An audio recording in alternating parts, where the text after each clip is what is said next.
Em nome do Pai que me criou, e do Filho que me resgatou, e do Espírito Santo que me santificou, divina vontade, reina na minha vontade. Ó minha mãe, eu te amo, tu me amas, dá-me um gole da vontade divina, minha alma. Me abençoa, mãe, para que todas as minhas ações sejam feitas diante de vossos olhos maternais. Vinde, ó Espírito Santo, vinde por meio da poderosa intercessão do Imaculado Coração de Maria, vossa amadíssima esposa e nossa mãe. Amém. Estudo 2437, 23 de novembro de 1900. Modo no qual estão as almas em Jesus. Encontrando-me em meu habitual estado, meu amante Jesus me transportou para fora de mim mesma, e saindo de dentro de meu interior se fazia ver tão grande que absorvia nele toda a terra, e estendia tanto sua grandeza que minha alma não encontrava o fim, o termo. Sentia-me dispersa em Deus. Não só eu, mas todas as criaturas ficavam dispersas. E ó, como parecia impróprio, que afronta se faz ao nosso Senhor, que nós, pequenos vermes, vivendo nele, ousemos ofendê-lo. Ó, se todos pudessem ver o modo como estamos em Deus, como se cuidariam de não lhe dar nem sequer a sombra de um desgosto. Depois se fazia tão alto que absorvia nele todo o céu. Assim que em Deus mesmo via a todos os anjos e santos, ouvia seu canto e entendia muitas coisas da felicidade eterna. Depois disto, via que de Jesus saíam muitos ribeiros de leite, e eu bebia deles, mas sendo eu muito restrita. E Jesus tão grande e alto que não tinha limite, nem de grandeza, nem de altura, não conseguia absorver tudo em mim. Muitos corriam fora, embora permanecessem em Deus mesmo, e eu sentia um desgosto por isso, e teria querido que todos corressem a beber destes ribeiros. Mas escassíssimo era o número dos veadores que bebiam. Nosso Senhor desgostoso também por isso me disse: isto que vês é a misericórdia contida, e isto irrita principalmente a justiça. Como não devo fazer justiça, enquanto eles mesmos me impedem de misericórdia? E eu, segurando as mãos dele, apertei-o e disse: não, Senhor, não podes fazer justiça. Não quero eu, e não querendo eu, também tu o queres, porque a minha vontade não é mais minha, mas tua, e sendo tua, tudo o que eu não quero, também tu não queres. Não me disseste tu mesmo que devo viver em tudo e por tudo do teu querer? O meu falar desarmou, meu doce Jesus, diminuiu de novo e fechou-se dentro de mim, e eu encontrei-me em mim mesma. Uau, chocante.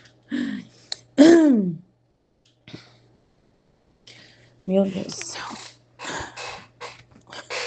É muito complicado explicar esse trecho, né? Não podes fazer justiça. Não quero.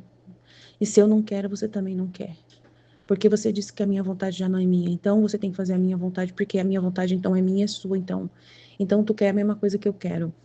Então é isso aí. Se você disse, está dito. Então você tem que me obedecer. Meu Deus. Uau, que atrevimento. Né? Mas ela conseguiu desarmar Jesus nesse momento, né? Vai saber que, né? Mas ele vai explicar para ela mais coisas, né? Para ela entender. O que eu posso falar, né? Ela não sabe ainda, né? Entender as coisas, e ela entende do jeito pequeno dela.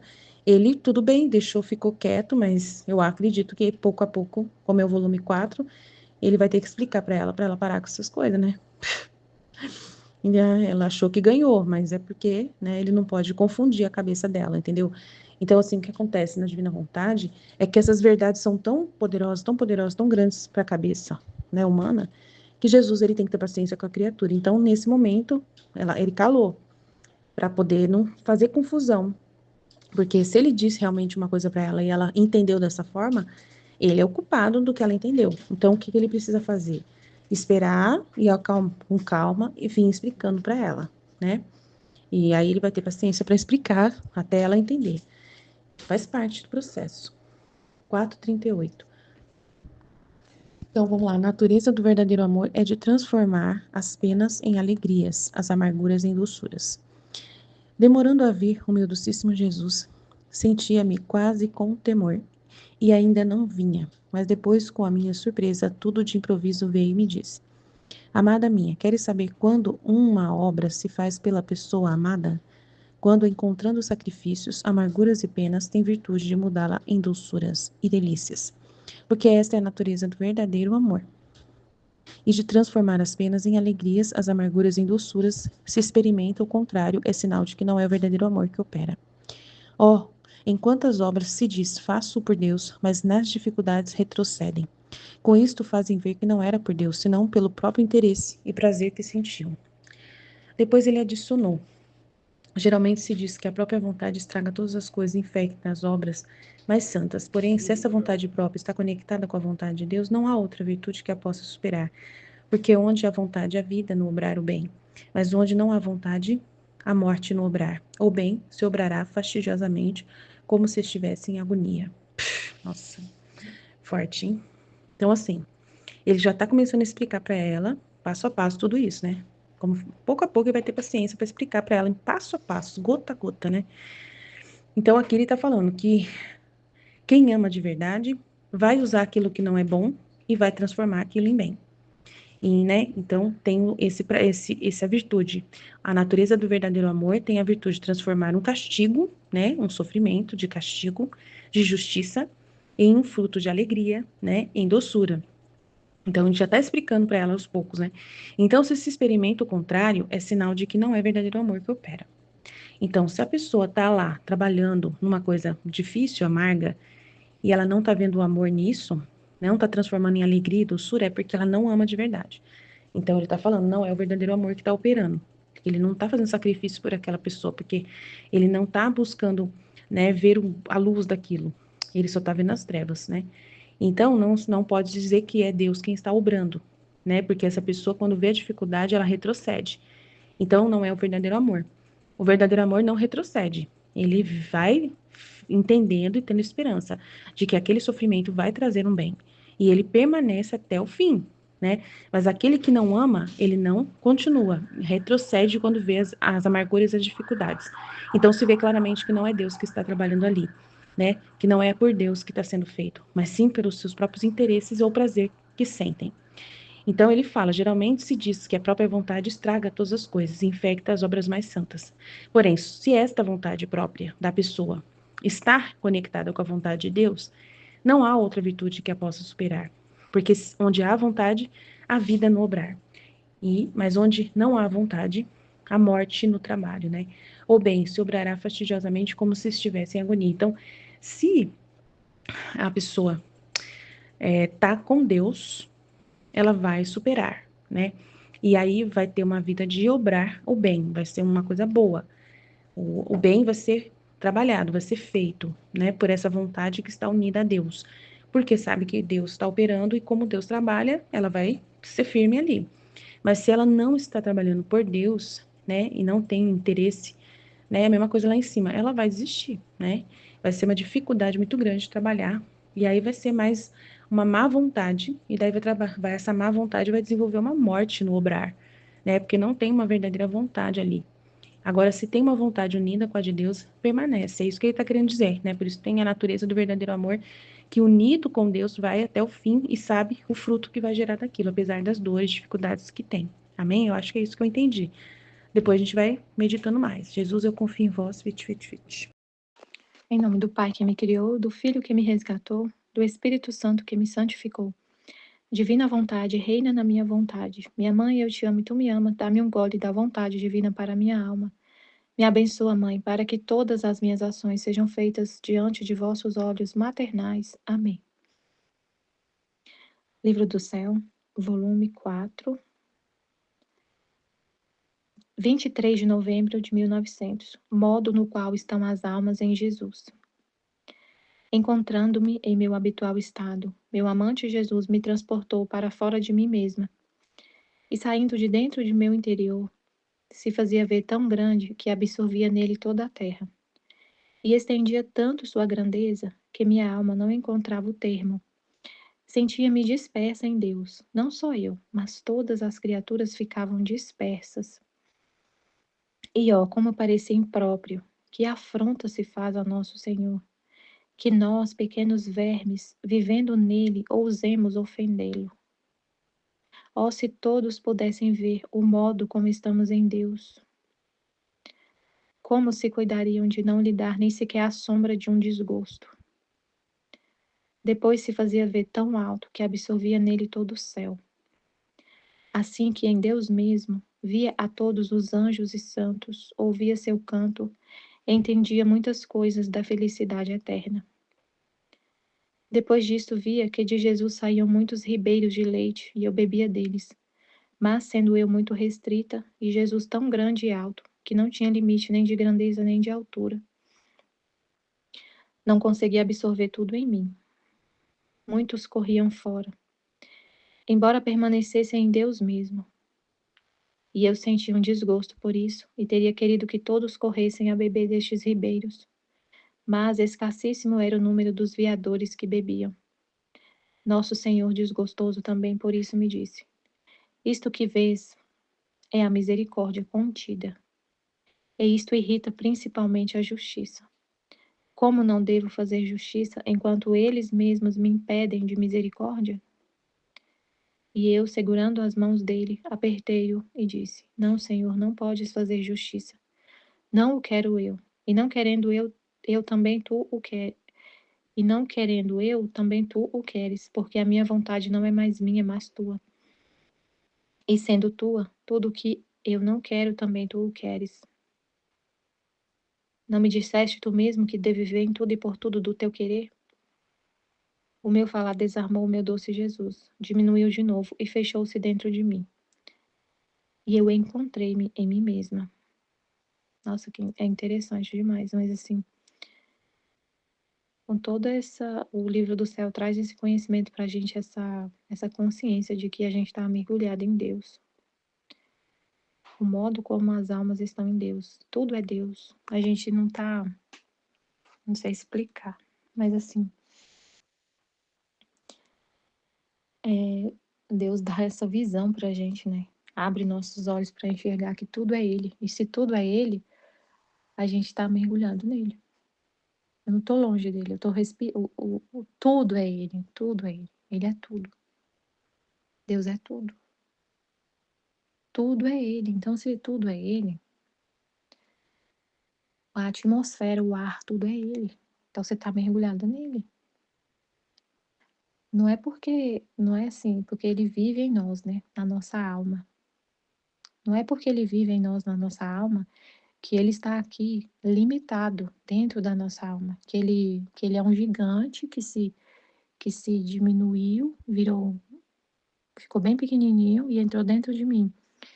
E aí ele só está aqui dentro e fora de mim, não existe, é outra coisa, não existe isso. Ele é tudo. Claro que ele habita em nós, na nossa alma, né? Ele faz vida, né? Vida na nossa alma. Mas assim, ele é tudo. Ele é tudo. Então a gente está mergulhado nele. O ar que eu estou respirando é ele. É como se fosse. É a visão que ele mostrou para ela, né? Ele é um corpo gigante e a gente está dentro dele como se fosse parte desse corpo. Ele é um corpo gigante e a gente está dentro dele como se fossem células do corpo dele, pequenininhos. É muito interessante, né? O jeito que ele mostrou. Ela estava saindo de dentro de meu interior, se fazia ver tão grande que absorvia nele toda a terra. E estendia tanto sua grandeza que a minha alma não encontrava o termo, não tinha limite, né? Sentia-me dispersa em Deus. Não só eu, mas todas as criaturas ficavam dispersas. Como parecia impróprio, que afronta se faz, que nós, pequenos vermes, vivendo nele, ousemos ofender. Então, tá todas as almas, não só quem vive na divina vontade.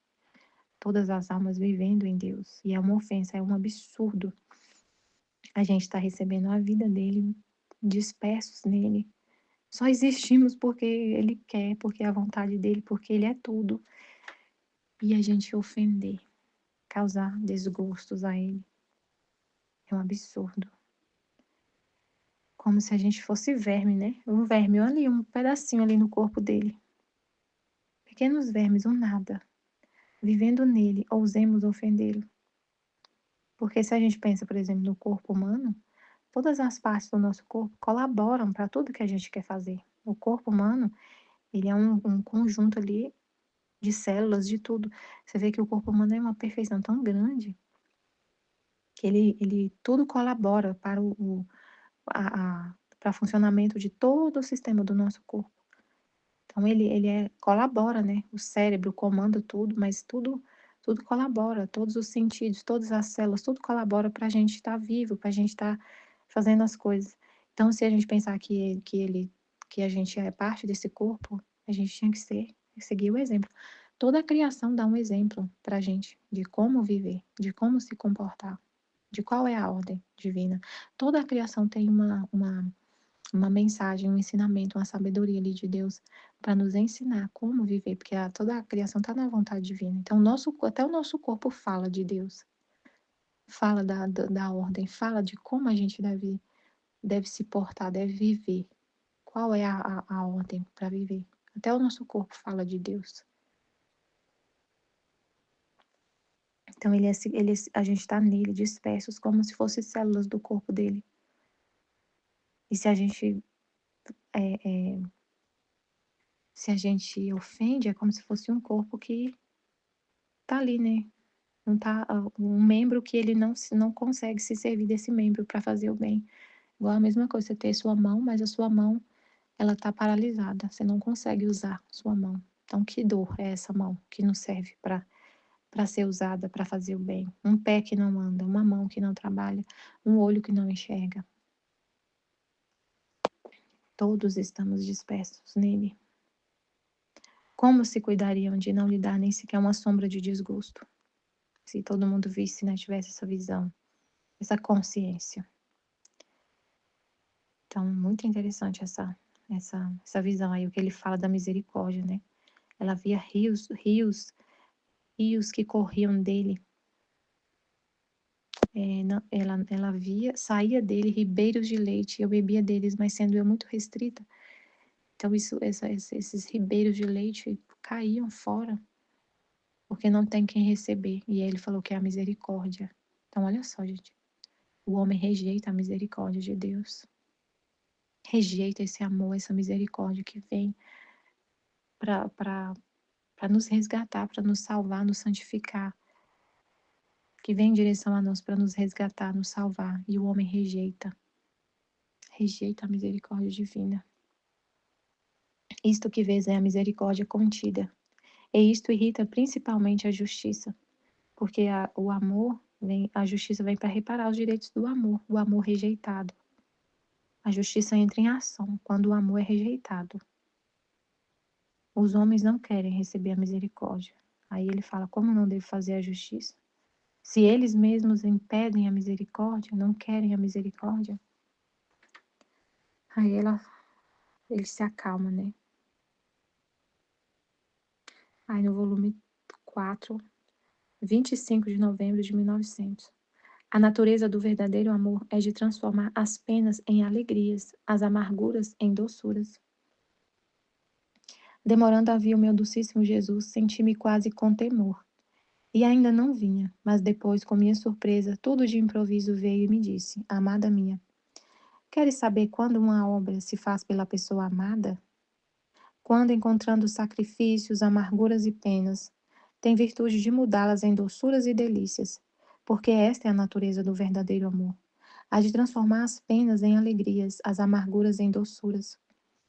Se se experimenta o contrário, é sinal de que não é o verdadeiro amor que opera. O verdadeiro amor é aquele sacrifício. O amor faz a gente doar, faz a gente se sacrificar. E apesar de toda a dificuldade, a gente não para. Você não deixa. O amor é essa força que a gente, não sei se eu posso falar força, mas assim, o amor faz a gente se mover a fazer qualquer coisa pela pessoa amada. Ele te impulsiona, ele te, ele te leva a fazer, mesmo que seja difícil, mesmo que seja com sacrifício. O que faz a pessoa é fazer um ato, que é sacrifício. Olha, encontrar sacrifício, amargura e pena. E ainda assim, não deixar de fazer é o amor. Isso é o amor. Quando a gente, tá difícil, eu não vou fazer. É muito difícil, eu não vou fazer. Não tem amor. Eu não quero. Ai, tipo assim, se a gente pensar assim, né? Um exemplo. Um exemplo de amor, que tem o amor materno, né? Que é um amor que Deus coloca em nós, nas mães, né? É pra gente entender um exemplo. A mãe, ela não. Esse amor materno faz a gente dar a vida pelo filho, se for necessário. Dar a vida. E dar a vida não é só dar a vida literalmente, sim, mas é morrer a cada dia, né? É não pensar em você por causa do seu filho. Por causa daquele bebê, daquela criancinha ali, você esquece de você. O amor faz a gente esquecer de nós mesmos e fazer tudo pelo outro. Querer que o outro esteja bem, querer que o outro esteja satisfeito, querer ver o outro feliz, querer ver a satisfação do outro. O bebê tá chorando com fome, ele depende de você, então você doa seu leite para ele. O leite ali é o seu sangue ali. Dói, dói. Você acorda, não dorme, tudo, mas tem uma força ali que te move a todo dia acordar aí. É o amor. É esse amor. Mas aí a gente tá falando do amor divino, né? Aí quando a gente tem esse amor divino, você faz tudo, tudo, tudo por Deus. Tudo. Que aí você tem amor, um amor divino. É um amor divino que está em você, que te leva a fazer tudo por amor a Deus. Aí você passa a ver tudo, tudo. Cuidar do seu filho, trabalhar, acordar todo dia, viver. E nisso tudo está incluso sacrifícios, penas, amarguras, dores, mas você continua e o que está te movendo é o amor divino. E o amor divino, né? O amor divino, a gente não pode esquecer que o amor divino é uma pessoa, é o Espírito Santo, é Deus. Deus é o amor, ele é amor. Ele não tem amor, ele é amor. E esse amor divino, quando a gente tem esse amor divino, que é o próprio Deus em nós, a gente não é uma coisa muito forte assim, né? Não é sacrifícios, penas e amarguras que faz você paralisar e não fazer. A natureza do verdadeiro amor transforma as penas em alegrias, amarguras em doçuras. E se você experimentar o contrário, é sinal de que não é o verdadeiro amor que opera. Se é o verdadeiro amor que opera, é Deus mesmo, né, operando, não tem sacrifícios, penas, te paralisam. Você continua.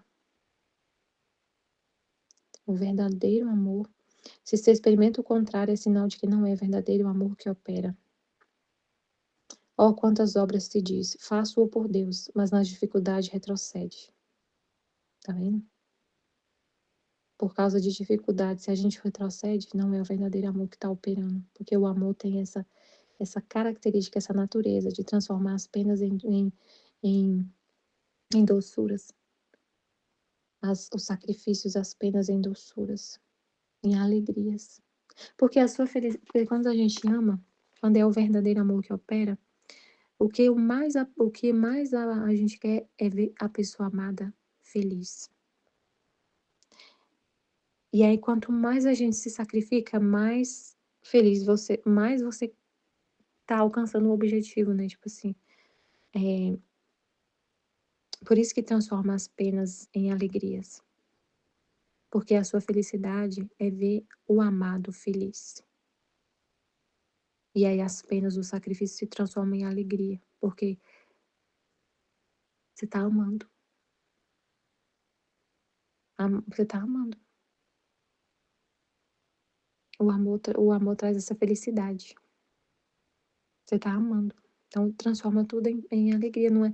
Quando você faz algo por amor, quando é o amor que está operando, não fica difícil, não é pesado. O amor é muito forte, gente. O amor faz a gente não sentir o peso, assim, sabe? Você não sente aquele peso. Por isso que fala, transforma as penas em alegrias. Porque é por amor. É por amor, não é por obrigação, não é por amor. E a felicidade de quem ama é amar. A felicidade de quem tem um amor é amar. Então você fica feliz mesmo nas penas, nos sacrifícios.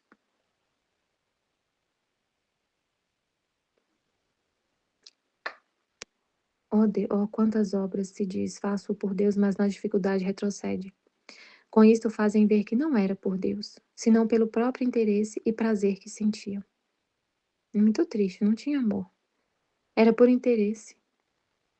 Era por interesse. Porque se diante da dificuldade você continua, é por Deus mesmo, porque diante de qualquer dificuldade você continua. Mas se você está com interesse próprio, com satisfação, buscando satisfação pessoal, quando tiver uma dificuldade, você não vai estar encontrando satisfação pessoal, né? Aí você para. Porque você estava buscando satisfação pessoal. E aí vem uma humilhação, vem sacrifícios, vem amarguras. Não veio o que você está buscando, que é a satisfação pessoal. Aí para, retrocede, não continua. Porque você não está recebendo o que você buscou. Mas se o que busca é amar, quanto mais sacrifício tiver, mais você ama, né? Depois ele adicionou: geralmente se diz que a própria vontade estraga todas as coisas e infecta as obras mais santas. Porém, se esta vontade própria está conectada com a vontade de Deus, não há outra virtude que a possa superar. Porque onde há vontade, há vida no obrar o bem. Mas onde não há vontade, há morte no obrar. O bem se obrará fastidiosamente, como se estivesse em agonia. Então, a vontade é essa força poderosa que nos move a agir sem vontade de ser tudo. Você não faz nada. Se essa vontade está fundida, conectada com a vontade de Deus, não há outra virtude que a possa superar. Onde há vontade, e ainda é uma vontade que é conectada com a de Deus, tem vida. Porque quando você quer uma coisa, você faz. E se o que você quer está conectado com o que Deus quer, uau, não tem nada que possa superar. Onde há vontade, há vida. Então, assim, quando Jesus fala pra gente, né, vivendo a vontade divina, a gente tem que morrer para si mesmo. Mas não é ficar morta sem fazer nada. Morrer para si mesmo, renunciar a si mesmo, não pensar em si mesmo. Mas a nossa vontade, ela tem que ficar conectada com a de Deus. Porque se não tiver uma vontade, é um carro parado, sem um motor que estragou. Porque a vontade é isso, é o que nos move, o que nos faz sair do lugar e é uma força poderosíssima. Sem vontade você não vai nada. Quando você tá assim, sem vontade de nada, você fica prostrado na cama, desanimado, sem querer fazer nada. E quando você quer, você move montanhas. Então é isso que ele tá falando, né? Se a vontade estiver conectada com a dele, não há nada que possa superar. Onde há vontade, há vida. Mas onde não há vontade, você vai arrastando. Sem vontade, você faz as coisas arrastado. Você faz as coisas assim, mas é. Sabe aquela pessoa fazendo sem gosto, sem desanimada? Então, dá até agonia de ver quando a gente pede alguma coisa. Quando você vê uma pessoa trabalhando sem vontade, assim, sem aquela força, sabe? Sem interesse, sem disposição, se arrastando, com preguiça. Agora a vontade faz a gente fazer um monte de coisa. Tem vida. A vontade nos leva a agir, mas ela tem que estar conectada com a de Deus. Amém, Fiat Jesus, eu confio em vós. Amém. Em nome do Pai que me criou, do Filho que me resgatou, do Espírito Santo que me santificou, divina vontade, reina na minha vontade. Ó minha mãe, eu te amo, tu me amas, dai-me um gole da vontade divina na minha alma. Dai-me tua bênção, Mãe, para que todas as minhas ações sejam feitas diante de vossos olhos maternais. Divina vontade, reina na minha vontade. Eu não sou nada, Deus é tudo, Pai, eu te amo. Modo no qual estão as almas em Jesus. Encontrando-me em meu habitual estado, meu amante Jesus me transportou para fora de mim mesma. E saindo de dentro de meu interior, se fazia ver tão grande que absorvia nele toda a terra. E estendia tanto sua grandeza que minha alma não encontrava o termo. Sentia-me dispersa em Deus. Não só eu, mas todas as criaturas ficavam dispersas. E ó, como parecia impróprio que afronta se faz a nosso Senhor, que nós pequenos vermes, vivendo nele, ousemos ofendê-lo. Ó, se todos pudessem ver o modo como estamos em Deus, como se cuidaria de não lhe dar nem sequer a sombra de um desgosto.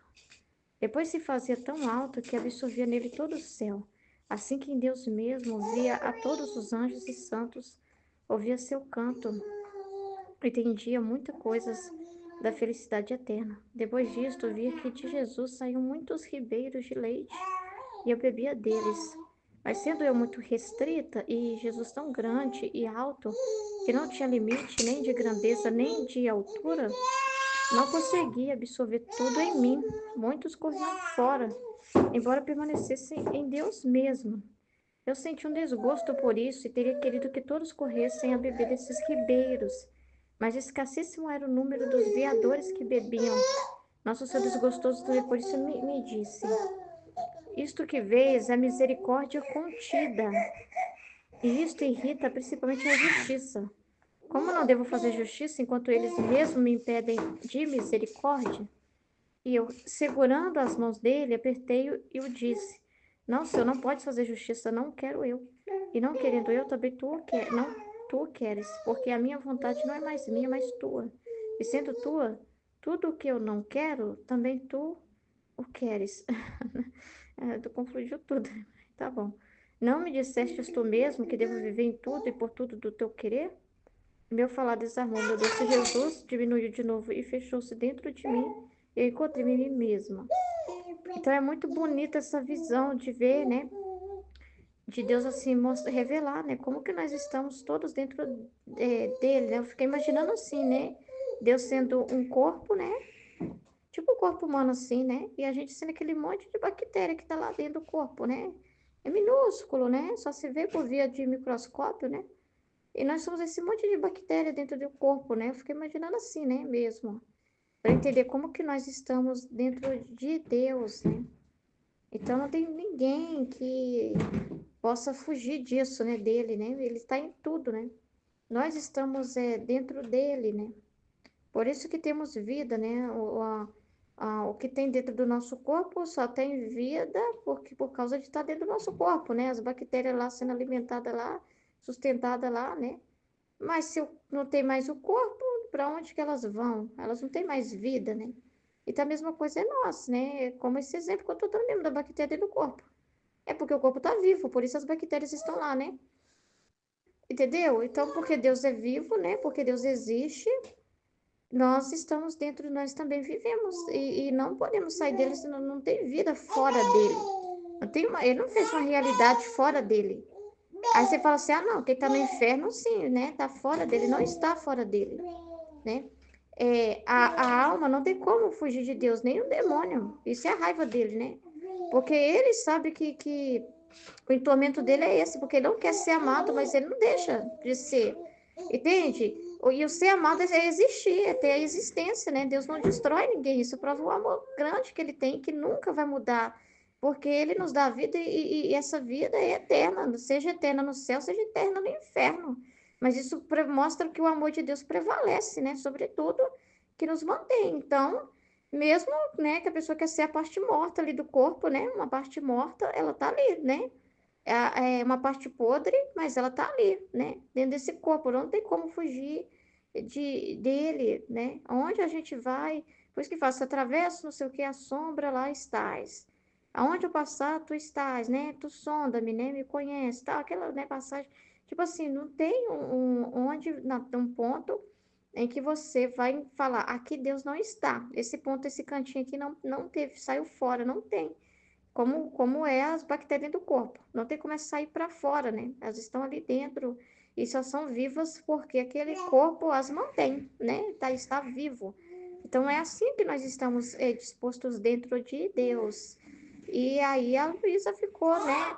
É triste, né? Porque, nossa, se nós estamos dentro de Deus e ofendemos Ele, sendo tão nada, né? Vermes.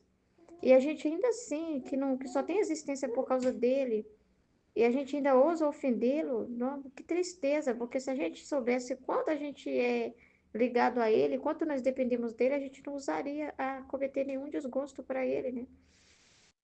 Essa consciência, né, de que é uma ofensa você ofender aquele que te criou, né, que mantém sua vida e que te ama tanto, né? Não deixar ser amado por Ele, né? Você próprio querer, né, do seu jeito, né? A bactéria por si própria achar que ela que se dá existência, né? Que ela não precisa do corpo, né? Que ela sozinha pode se manter ali. E isso é mentira, uma mentira, né, absurda, né? Não tem como. Tudo Deus absorve, né? Tudo é Ele, né? Deus é imenso, né? Então é muito grande essa realidade. Nós somos pequenos átomos, partículas desse corpo grande, né? Que é Deus, né? Vamos dizer assim, para entender melhor, né? Então, aí ela viu Jesus dentro também dessa realidade, né? E aí eu fiquei pensando mais na humanidade de Cristo nesse momento, né? E que dele saía esse leite. E Jesus explica que é a misericórdia dele, né? E no retiro, estava sendo explicado que a misericórdia, ela é como que, se a justiça é tipo você dar o diagnóstico do problema, né? A misericórdia é o remédio, é o tratamento, é os meios que Deus faz para regenerar o homem. Então, através de Jesus veio essa regeneração. Através da humanidade dele, do sacrifício dele, das orações dele, dos atos dele, de todos os 33 anos de vida dele. E, por meio de Jesus, tem os remédios, né? O tratamento para que a gente possa voltar ao estado original para o qual nós somos criados, né? Então, vem tudo de Jesus, vem tudo por ele, né? Ele tem esse leite, né? Essa bebida que pode nos curar, que pode nos limpar, que pode nos purificar, que é todos os méritos dele, todos os ensinamentos dele, tudo que ele traz, né, de entendimento, que é que purifica a nossa alma, né? Todo o trabalho que ele próprio já viveu a vida que nós devemos viver. Então, nós devemos nos nutrir de Jesus, né? A nossa vida, nós devemos beber da fonte que é a vida de Jesus. E quando o ser humano não faz isso, é uma afronta, né? A misericórdia, porque a misericórdia justamente dá de novo para nós essa possibilidade, né? Dá para nós o tratamento, dá para nós. Imagina, você tem ali o tratamento, o médico, o próprio médico, né, que deu a vida por você, está ali, ele te dá todo o tratamento para você se curar do câncer do pecado, né? E ele tem todo o remédio para isso. Sai tudo dele, dos ensinamentos dele, da vida dele. Tudo ele tem, né? Ali para você. E você se recusa a esse tratamento. Você fala, eu não preciso disso, né? Não é disso que eu preciso, né? Então imagina só. Você está dentro de Deus, mas você ficou manchado pelo pecado. E Jesus está ali também dentro dessa realidade, a redenção, né? Dentro desse plano de Deus, para te curar, para te regenerar, para que você possa de novo ser restaurado dentro desse corpo, né? Dentro dessa vida que Deus está te dando, né? E Jesus tem isso para te dar, né? E Jesus tem essa vida para te dar, né? Essa cura. Tudo que a gente precisa, né? Está na vida dele, que ele nos deu. A vida nova, restaurada, né?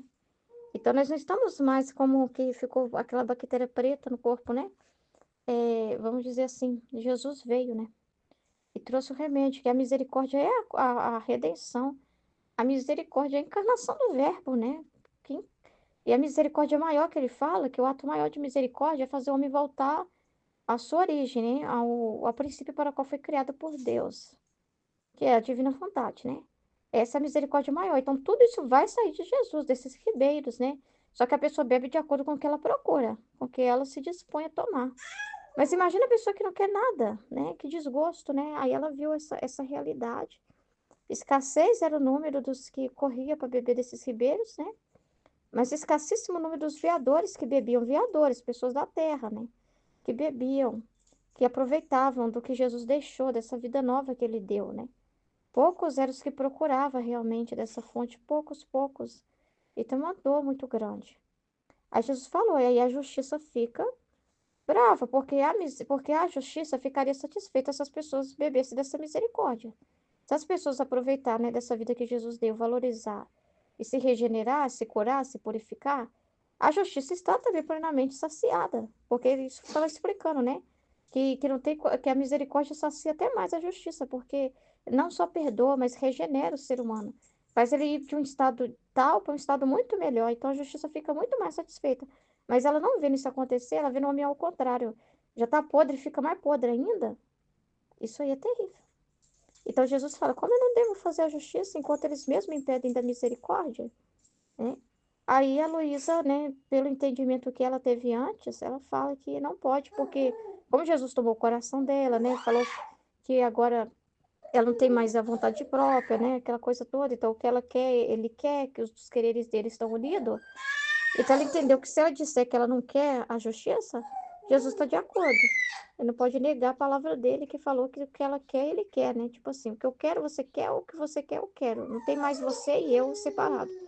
Só que, na verdade, não é assim, né? Ela distorceu, vamos dizer assim, né? Mas Jesus respeita, porque foi o entendimento que ela teve naquele momento. Não é um entendimento, assim, correto, né?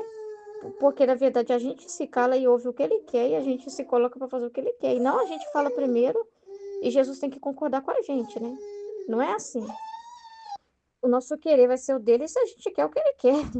Mas para isso a gente tem que ouvi-lo, né? Para isso realmente, quando a gente for pensar algo, a gente tem que ver se realmente parte da palavra dele, parte do que ele ensinou, né?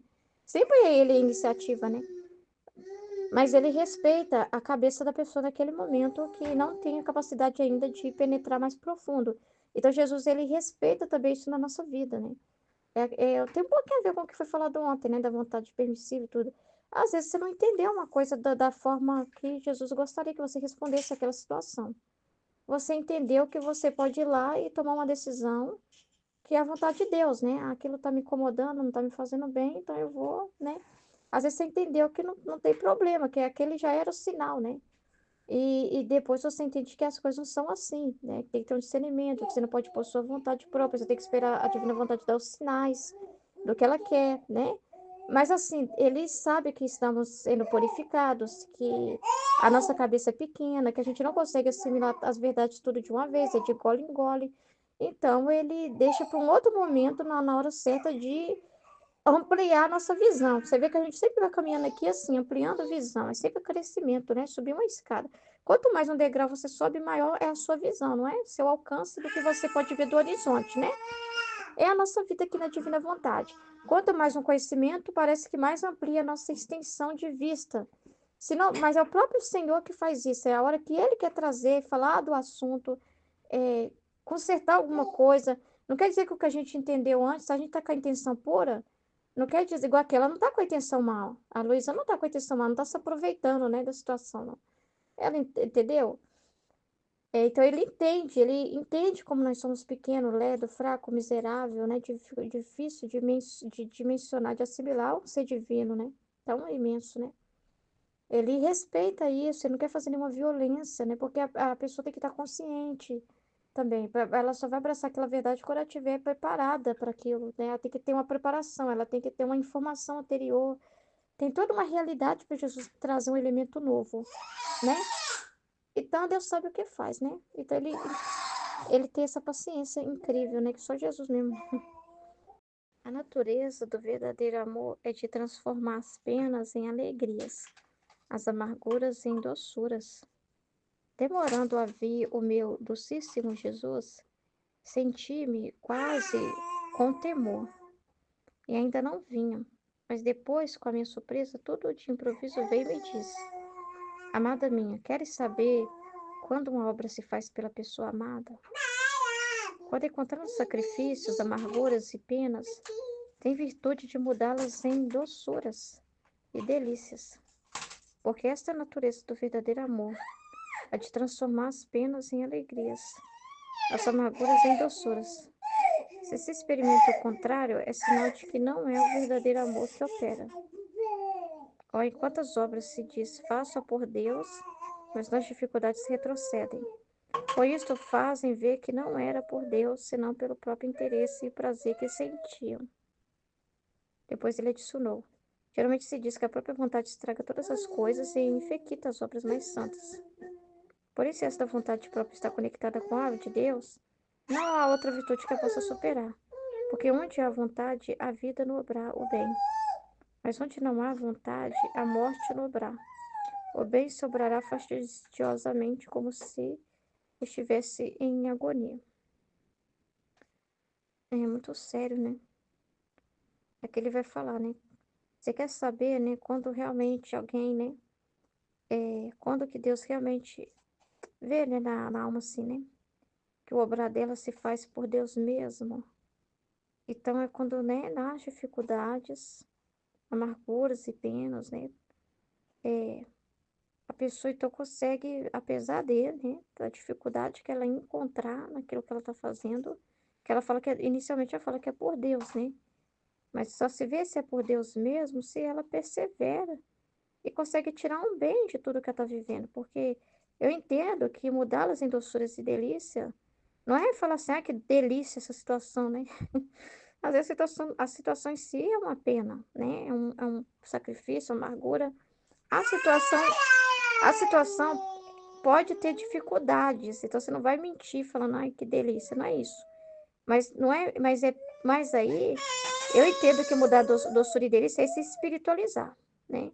É o que a gente fala, entende? Continuando aqui, que eu tinha que dar uma parada. Deixa eu voltar aqui e recapitular, né? Então, e se espiritualizar, que é aquilo que a gente fala assim, né?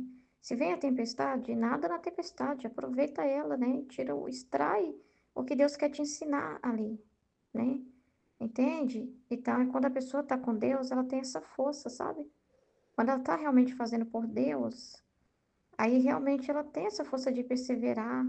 E é sempre assim, sabe? Que é igual a vida de Jesus.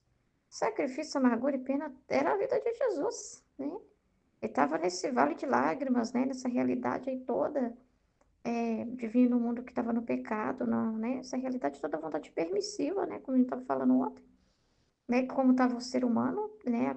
Da queda do Adão. E ele caiu sobre ele amarguras, penas, sacrifícios, sofrimentos diversos. Mas Jesus mudava tudo em doçuras e delícias, porque ele olhava por fruto. Quando a gente olha por fruto, as coisas se transformam. Quando a gente tira luz das situações, as coisas se transformam. Se você é aquela pessoa que só olha para os sentidos, né? Então você julga a situação pelo que ela te convém. Tá amargo? Eu não quero. Tá difícil? Não é de Deus. É, vou embora, vou sair dessa obra. Né? A pessoa vai lá e fala, eu vou fazer esse trabalho por Deus. Sei lá, eu vou ser ministra da Eucaristia, né? Vou fazer esse obrar por Deus, é por Deus que me chamou, e eu vou ser a ministra da Eucaristia, né? Aí quando ela vai lá para ser ministra da Eucaristia, ela enfrenta algumas dificuldades no ministério dela, né? Aí vem as amarguras. E Jesus fala que é o próprio Jesus, ele é o culpado. Ele é o nosso carrasco mesmo. Ele fala assim mesmo. Ele mesmo permite isso para até mesmo para purificar a intenção da pessoa. Entende? Que é como se fosse uma forma da pessoa também se conhecer. É uma informação, uma luz que está dando para a pessoa. Vamos ver se é por mim mesmo. Você mesmo tem que se diagnosticar nesse sentido. Se é por ele mesmo ou é por você. Então, as amarguras é a melhor forma de perceber isso, né? E as amarguras faz parte quando você está vivendo com seres humanos falhos como você. Então, as pessoas não vão ser 100% o que você espera delas. Elas vão te trazer amarguras e o próprio Jesus permite. E aí, as dificuldades que a pessoa encontra no ministério, incompreensões, problemas com outros ministros, ou com o sacerdote, algumas coisas assim que tem alguém pegando o pé dela, enfim, qualquer coisa que ela possa encontrar, né?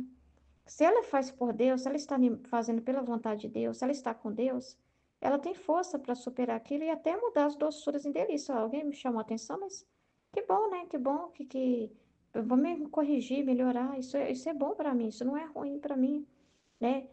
Olha, é bom para mim não ficar pegada às pessoas, né? Porque eu fico olhando muito para os seres humanos. Eu vou fazer só por Deus mesmo. Então, assim, tudo tem luz. Eu entendo assim que mudar em doçura e delícia é você tirar a luz daquilo, né? É o que a gente faz quando acontece uma situação e a gente tenta entender o que Deus está falando através daquilo. Por que que ele está permitindo aquilo? Tem um fruto. É olhar para os frutos, igual Jesus falava, não prestava atenção na casca, na dureza do problema e ficava vendo a dificuldade. Eu prestava atenção nos frutos daquilo, né? No objetivo ali, que era glorificar a Deus, que tinha o propósito de salvação, né? Então, a mesma coisa é a nossa vida, né? Então vem a tempestade, mas aí a gente aproveita aquela realidade, a gente não foge dela, fala, eu renuncio agora essa amargura, esse problema, esse sacrifício, eu renuncio agora, em nome de Jesus, eu renuncio essa dificuldade, essa tempestade na minha vida, esse problema, não, né? Mas vamos aproveitar essa situação e espiritualizar ela. O que que Deus está me mostrando disso, né? O que Deus fala sobre as cruzes? O que Deus fala sobre as dificuldades? O que Ele fala quando permite contrariedades? Então, espiritualizar tudo é buscar esse sentido, né? E quando a gente vai para a luz, a gente então vive essa doçura e delícia que traz paz, felicidade, perseverança mesmo. Então, não é no sensível. Quem fica no sensível vai se decepcionar, né? Porque aí vem uma situação e vai julgar. Não é de Deus porque tá difícil, né? Não é de Deus porque tá me causando sofrimento. E pode sair da vontade, pode fazer algo que não é a vontade de Deus, né? Porque a pessoa está escapando de sofrer. E Deus quer que ela sofra aquilo, porque Deus tem um propósito ali de purificar e ela precisa passar por aquilo. Então, esse aprender a adoçar as penas era assim, né? É isso que Jesus faz. Jesus transformava as coisas e a gente aprende a transformar isso também pela verdade, buscando o sentido, né, do que Deus está fazendo através de todas as coisas, né? Então é muito importante, né? Então a gente não vê problema quando a gente vive assim, só solução. Porque de tudo que nos acontece é solução, tem um para quê, tem propósitos divinos ali que a gente nem consegue dimensionar tudo o que Deus pode fazer dentro de uma situação, dentro de uma circunstância na nossa vida, né? Então a gente tem que tomar muito cuidado para não reprovar a vontade de Deus de cara, né? Ver uma situação é penosa e você já julga que não presta, aí você vai e já, não, vou parar com isso aqui, vou sair fora, porque não está me fazendo bem. Mas não é para o ser humano, é para sua alma, então você tem que ir para um campo maior, né? Espiritualmente, o que Deus será que está operando? Então, se você ficar só na dor, na casca, você não vai ter essa descoberta, né? E você pode negar situações, a divina vontade que Ele quer que você viva, né? Então, é perigoso, né? Porque esta é a natureza do verdadeiro amor, é de transformar as penas em alegrias, as amarguras em doçuras. Então, isso é operar divino. Quando uma alma, né, está na ordem da luz, acontece essa transformação, né? Na mente, na consciência dela, né? Acontece uma pena, uma dificuldade, seja o que for, né? Mas ela tira os frutos, o bem daquilo, né? O que Deus está ensinando aqui. Então, ela consegue transformar, ela consegue ficar bem, resignar, estar feliz mesmo em situações difíceis, né? Ela consegue ficar em paz, plenamente em paz, apesar de, né? Se experimenta o contrário, é sinal que não é o verdadeiro amor que opera. Então não é Deus, né? Então ainda ela não está aquilo não está fixo nela, né? Então, ela é igual a pessoa que afasta pela dificuldade. Aí o padre criticou a pessoa lá, né? Sei lá, acontecem situações amargas, aí a pessoa larga, né? Então, é sinal de que não foi por Deus aquilo que ela fez, né? Então, é muito perigoso, né? Ou em quantas obras se diz, faça por Deus, mas nas dificuldades retrocede. Então, vê uma dificuldade, a pessoa já larga a mão, né? Com isto fazem ver que não era por Deus, senão pelo próprio interesse e prazer que sentiam. Ah, Ruth, mas se for uma situação que realmente eu tenho que largar a mão, não porque eu não quis, né? Porque veio dificuldades externas, né? Humilhações, né? Que as próprias pessoas colocaram obstáculos para a vontade de Deus. E aí realmente não é pelo meu interesse, mas eu precisei largar a mão.